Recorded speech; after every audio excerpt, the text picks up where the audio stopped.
Hello student, नमस्ते, नमस्कार आप सभी का। आप सब कैसे हैं? आई होप आप सब अच्छे होंगे, मस्त होंगे। मैं सविता स्वागत करती हूँ एक बार फिर से अपने परिवार दा एग्जाम अड्डा पे। तो स्टार्ट करते हैं आज का सेशन। मोस्ट वेलकम आप सभी का। उम्मीद करती हूँ आप सब अच्छे से अपनी तैयारी कर रहे होंगे। तो इस वाली क्लास में हम अपना एसएससी के प्रिपरेशन कर रहे होंगे।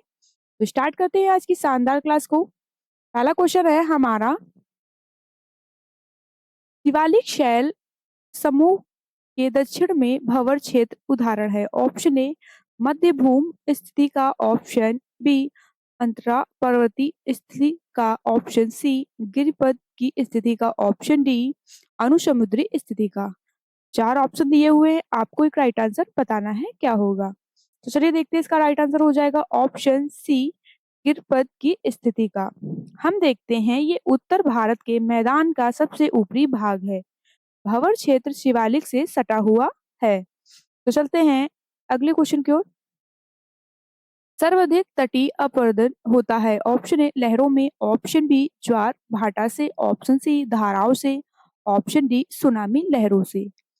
तो आपका राइट आंसर हो जाएगा ऑप्शन ए लहरों में।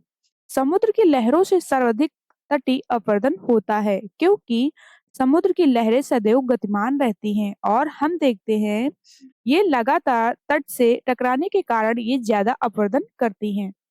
तो हम चलते हैं अगले क्वेश्चन की ओर। भारत के निम्न जैव भंडारों में से कौन गारो पहाड़ियों पर फैला हुआ है। Option A Nokrek, option B Dihang, option C Nanda Devi, option D इनमें से कोई नहीं। तो चार ऑप्शन दिए हुए हैं, आपको एक राइट आंसर बताना है क्या होगा। तो चलिए हम देखते हैं, इसका राइट आंसर हो जाएगा ऑप्शन ए नो क्रिक। ये मेघालय में गारो पहाड़ियों का एक हिस्सा है। तो चलते हैं अगले क्वेश्चन की ओर। निम्न में से कौन सा देश चारों ओर से भूमि से घिरा हुआ है। Option A Yemen, option B Eritrea, option C Ethiopia, option D Djibouti. तो आपका राइट आंसर हो जाएगा ऑप्शन सी इथोपिया। इथोपिया को लैंडलॉक देश भी कहा जाता है और हम देखते हैं इथोपिया अमेरिका का, अफ्रीका का हॉर्न में स्थित एक महत्वपूर्ण देश है। तो हम चलते हैं अगले क्वेश्चन की ओर। निम्न में से कौन सा देशांतर रेखा उत्तरी अमेरिका महाद्वीप के बीच से होकर गुजरती है। ऑप्शन ए 100 डिग्री पश्चिमी देशांतर, ऑप्शन बी 100 डिग्री पूर्वी देशांतर, ऑप्शन सी 90 डिग्री पश्चिमी देशांतर, ऑप्शन डी 90 डिग्री पूर्वी देशांतर। तो आप लोगों को इस राइट आंसर बताना है क्या होगा। तो चलिए हम देखते हैं, इसका राइट आंसर हो जाएगा ऑप्शन ए 100 डिग्री पश्चिमी देशांतर। ये रेखा उत्तरी ध्रुव से दक्षिण ध्रुव तक जाती है और हम देखते हैं दो अक्षांशों से दक्षिणी ध्रुव की दूरी करीब 111 किलोमीटर होती है। तो चलते हैं अगले क्वेश्चन की ओर हम। प्रसिद्ध भट्टखंडे संगीत संस्था कहाँ स्थित है। Option A Chennai, option B Lucknow, option C Madurai, option D Surat. तो आपका राइट आंसर हो जाएगा ऑप्शन बी लखनऊ। तो हम देखते हैं ये ललित कला नृत्य संगीत का एक बड़ा सम विश्वविद्यालय है। भातखंडे संगीत की स्थापना 1926 में हुई थी। तो चलते हैं हम अगले क्वेश्चन की ओर।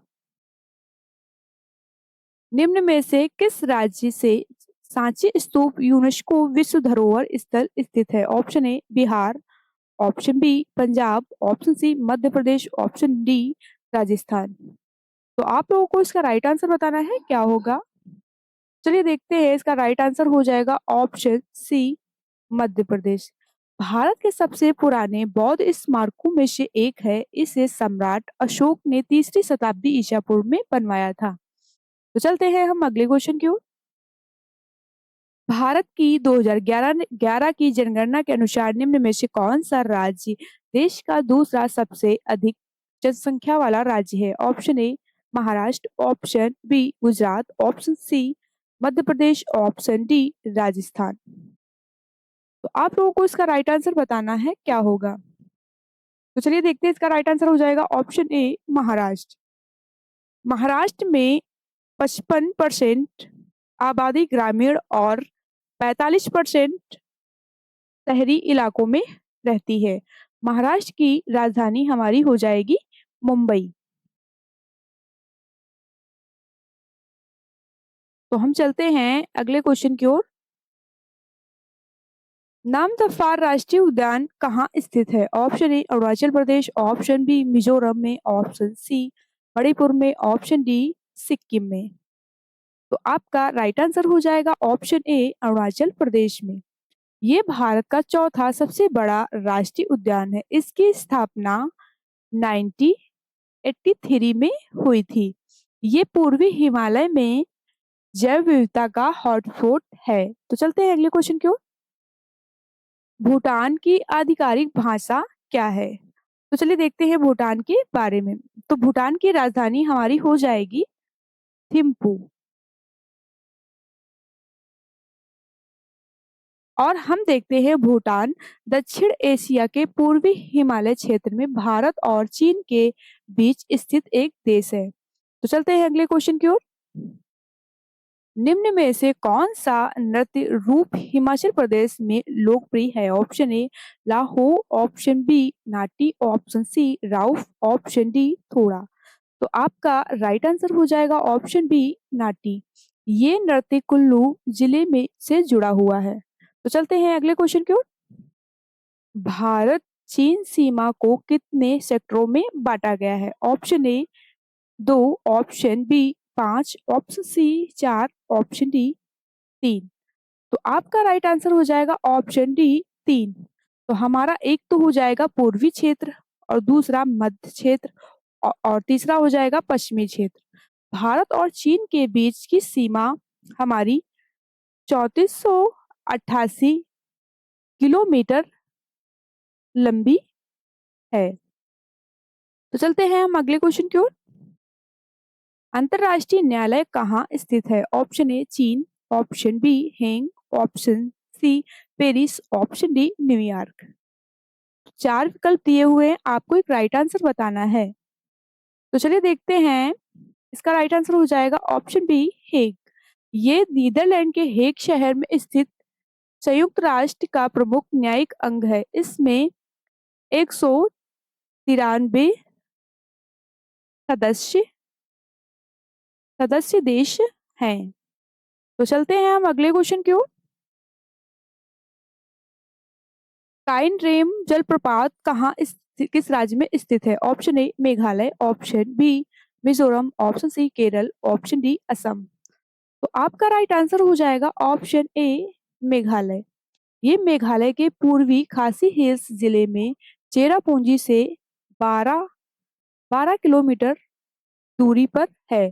तो चलते हैं हम अगले क्वेश्चन की ओर। पृथ्वी का सर्वाधिक वृहद परम्परिस्थिक तंत्र निम्न में से कौन सा है? ऑप्शन ए जलमंडल, ऑप्शन बी जियोम, ऑप्शन सी स्थलमंडल, ऑप्शन डी जैवमंडल। तो आपका राइट आंसर होगा ऑप्शन डी जैवमंडल। ये सभी का योग है और इसलिए इसे पृथ्वी का सबसे बड़ा पारिस्थितिक तंत्र माना जाता है। तो चलते हैं हम अगले क्वेश्चन की ओर। वर्ष 2011 को जनगणना में से किस राज्य की जनसंख्या में कमी आई है? Option A Nagaland, option B Kerala, option C Sikkim, option D Manipur. तो आपको राइट आंसर बताना है क्या होगा। तो ये क्वेश्चन हमारा कई बार एग्जाम में रिपीट हुआ है, तो यह हमारा वेरी वेरी इंपॉर्टेंट क्वेश्चन है। तो चलिए देखते हैं। इसका राइट आंसर हो जाएगा ऑप्शन ए नागालैंड। नागालैंड भारत का एकमात्र ऐसा राज्य था जिसकी जनसंख्या में नकारात्मक वृद्धि दर्ज की गई थी। नागालैंड की जनसंख्या में ऋणात्मक वृद्धि 0 से 0.47% कम है। तो चलते हैं हम अगले क्वेश्चन की ओर। भारत के निम्न में से किन राज्यों में थारू जनजाति निवास कर रही हैं? ऑप्शन ए बिहार तथा मध्य प्रदेश, ऑप्शन बी झारखंड तथा बिहार, ऑप्शन सी छत्तीसगढ़ तथा हिमाचल प्रदेश, ऑप्शन डी उत्तराखंड तथा उत्तर प्रदेश। तो आपका राइट आंसर हो जाएगा ऑप्शन डी उत्तराखंड तथा उत्तर प्रदेश। तो हमारे उत्तर प्रदेश में थारू जनजाति की आबादी सबसे ज्यादा है।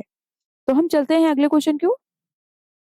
निम्न में से कौन सा शहर गोमती नदी तट पर स्थित नहीं है? Option A Lucknow, option B Jaunpur, option C Sultanpur, option D Hardoi. तो हमारा राइट आंसर हो जाएगा ऑप्शन डी हरदोई। यूपी के हरदोई जिले में रामगंगा नदी बहती है। चलते हैं अगले क्वेश्चन की ओर। फतेहपुर सीकरी की स्थापना किसने की थी? Option A Akbar, option B Shahjahan ने, ऑप्शन सी बाबर ने, ऑप्शन डी हुमायूं ने। तो चार विकल्प दिए हुए हैं, आपको एक राइट आंसर बताना है इनमें से। तो चलिए देखते हैं, इसका राइट आंसर हो जाएगा ऑप्शन ए अकबर। इसकी स्थापना 1571 ईस्वी में हुई थी। तो चलते हैं अगले क्वेश्चन की ओर। धौलावीरा का प्राचीन शहर किस राज्य में स्थित है? Option A Madhya Pradesh, option B Rajasthan, option C Karnataka, option D Gujarat. तो आप लोगों को इसमें से राइट आंसर बताना है, क्या होगा? चलिए देखते हैं, इसका राइट आंसर हो जाएगा ऑप्शन डी गुजरात। तो हम देखते हैं, ये गुजरात के कच्छ जिले में भचाऊ तालुका में स्थित एक स्थल है। तो चलते हैं अगले क्वेश्चन की ओर। भारत में कर्क रेखा की सर्वाधिक लंबाई किस राज्य में है? Option A Chhattisgarh, option B Rajasthan, option C Madhya Pradesh, option D Paschim Bangal. तो चार ऑप्शन दिए हुए हैं, आपको एक राइट आंसर बताना है। तो चलिए देखते हैं, इसका राइट आंसर हो जाएगा आप लोगों का ऑप्शन सी मध्य प्रदेश। और हम देखते हैं कर्क रेखा की लंबाई सबसे कम किसकी है? तो हमारी हो जाएगी सबसे कम राजस्थान की। कर्क रेखा भारत के कुल 8 राज्यों से होकर गुजरती है। तो चलते हैं अगले क्वेश्चन की ओर। कर्नाटक उच्च न्यायालय का पीठ कहाँ है? Option A Chitradurga, option B Koppal, option C Bagalkot, option D Bengaluru. तो आपका राइट आंसर हो जाएगा ऑप्शन डी बेंगलुरु। तो हम चलते हैं अगले क्वेश्चन की ओर। पिकॉक द्वीप किस नदी पर स्थित है? Option A Yamuna, option B Mahanadi, option C Brahmaputra, option D Ganga. तो आप लोगों को इसका राइट आंसर बताना है, क्या होगा? तो चलिए देखते हैं, इसका राइट आंसर हो जाएगा ऑप्शन सी ब्रह्मपुत्र। ये द्वीप भारत के असम राज्य के गुवाहाटी शहर में ब्रह्मपुत्र नदी के केंद्र पर स्थित है। तो चलते हैं हम अगले क्वेश्चन की ओर। किस मृदा में नदी को लंबे समय तक प्रतिधारित करने में क्षमता होती है? ऑप्शन ए लाल मृदा, ऑप्शन बी बलुई मृदा, ऑप्शन सी लेटराइट मृदा, ऑप्शन डी चिकनी मृदा। तो आपका राइट आंसर हो जाएगा ऑप्शन डी चिकनी मृदा। तो हम चिकनी मृदा को ही काली मिट्टी के नाम से भी जानते हैं। तो आज का सेशन हमारा यहीं तक था। आई होप आप सबको ये क्लास पसंद आई हो, तो लाइक शेयर और चैनल को सब्सक्राइब करें।